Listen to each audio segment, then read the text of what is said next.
Here are the 5 biggest differences between the book and TV adaptation of A Year in Provence. The first difference is that Mrs. Mayle is a much stronger character on the TV show.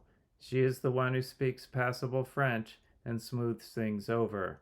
She also opposes her husband at times.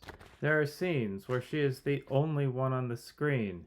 She drives many of the plots. On TV, her name is Annie, and she begins the series by leaving her job at Inland Revenue. In the book, we see that her name is Jenny because it is dedicated to her. Beyond that, she exists as part of the we in the narration. We liked dinner. We went into the village. We were put off by the weather.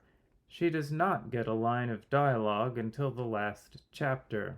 The December chapter and the dedication are the only times that she shows up as an individual. Jenny could be anybody. Annie is played by Lindsay Duncan, shown here some years later in Le Weekend. The second difference is that the secondary characters are much stronger in the book. They have interests, such as the plumber who plays the clarinet in the winter to keep his fingers nimble. In the book, they go on about a variety of topics. On the TV show, there are people to whom the Mayles talk slowly.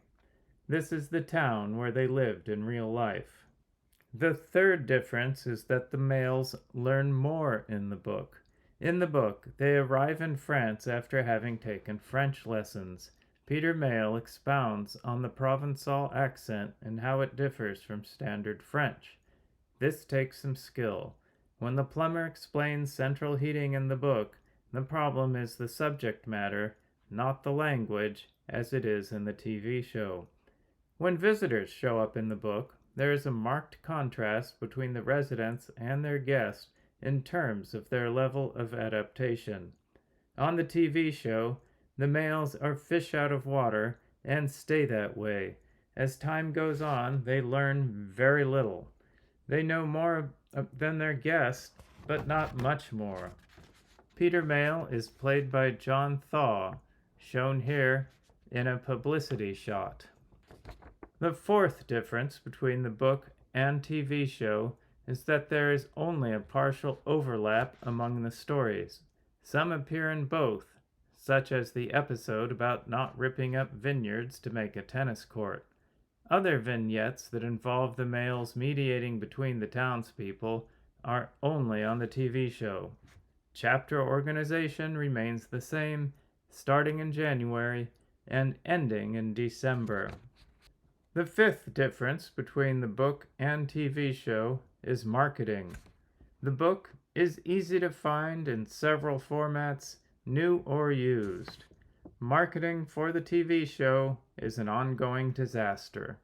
Most productions post publicity photos for reviewers as part of their efforts to remain before the public over time. A Year in Provence has a few editions of DVD covers on IMDb. That's why this video uses other photos.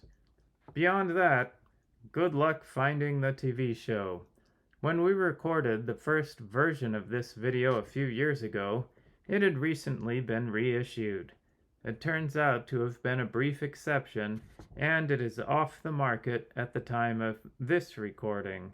Failures like this are usually due to infighting among the rights holders. We urge them to make a deal. If no one can see it, no one makes money. Have you read the book and seen the TV show? What differences did you notice? Let us know in the comments.